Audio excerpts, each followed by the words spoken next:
राधे राधे दोस्तों। आज पढ़ेंगे श्लोक 15 ईशावास्य उपनिषद का। ठीक है, पहले संस्कृत में पढ़ देता हूँ मैं जल्दी से। हरिणमयेन पात्रेण सत्य से आपिहितम मुखम तत्वम पूष्ण नपावृणु सत्य धर्माय दृष्टये। तो इसका पहले यहीं पे मीनिंग पढ़ लेते हैं। आदित्य मंडलस्थ ब्रह्म का मुख ज्योतिर्मय पात्र से ढका हुआ है। हे पूष्ण, मुझ सत्य धर्मा को आत्मा की उपलब्धि कराने के लिए तू उसे उघाड़ दे। जो सोने का सा हो उसे हरिणमय कहते हैं, अर्थात जो ज्योतिर्मय है उस ढकने रूप पात्र से ही आदित्य मंडल में स्थित सत्य अर्थात ब्रह्म का मुख्य द्वार छुपा हुआ है।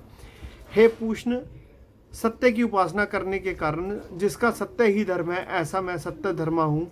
उस मेरे प्रति अथवा यथार्थ धर्म का अनुष्ठान करने वाले मेरे प्रति दृष्टि अर्थात अपने सत्य स्वरूप की उपलब्धि के लिए तू उसे उगाड़ दे या सामने से हटा दे। अब इसका जो मीनिंग है ना, जो नॉर्मल भाषा में, वो मैं बता देता हूँ आपको ये क्या कहना चाहता है। ठीक है, तो इसका सीधा सा अर्थ ये है कि सत्य का मुख सोने जैसा चमकते आवरण से ढका हुआ है। हे सूर्य, सत्य के पोषक, उस चमक को हटाओ ताकि मैं सच्चे धर्म और सत्य को साफ देख सकूं।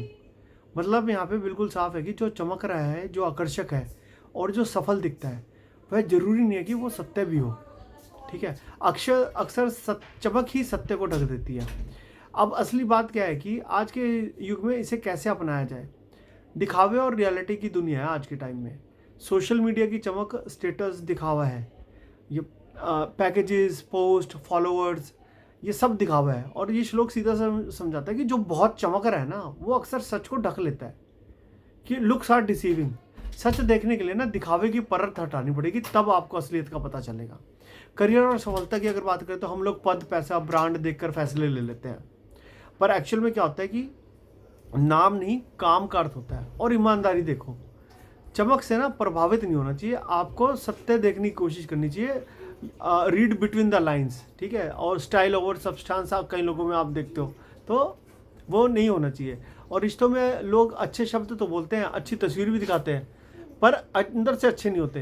तो ये श्लोक बोलते हैं कि व्यवहार देखो, ना कि बाहरी चमक।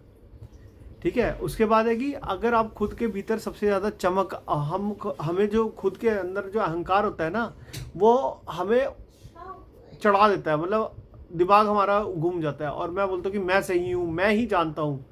पर ये लोग जो है ना, ये श्लोक जो है एक प्रार्थना करते हैं कि हे सत्य, मेरे अहंकार की परत को हटा दे और मुझे सत्य के दर्शन करा। अब इसको स्पिरिचुअलिटी में कैसे प्रैक्टिकली यूज़ कर सकते हैं कि यह श्लोक जो है ना, ये भगवान को कुछ मांगने की नहीं, दृष्टि मांगने की प्रार्थना है कि मुझे शक्ति नहीं चाहिए, मुझे साफ देखने की ताकत चाहिए। और आज के समय में एक लाइन में अगर इसका सार आपने देखना चाहता है ना, तो जो चमकता है वो अक्सर सत्य को ढक देता है, और जो परत हटाना सीख जाता है ना, वही असली सत्य को देख पाता है। तो एक बात हमेशा याद रखना है, इसको इंग्लिश में भी बोलते हैं कि लुक्स आर डिसीविंग। जो चमक रही है ना चीज़, आप उसको एक बार आप उसमें चश्मा पहनो अब ना, जिससे आपकी वो चमक कम हो, उससे आपका वो रोशनी हट जाती है और आपको उसके पीछे का एक्चुअल सच्चाई दिख जाती है। राधे राधे।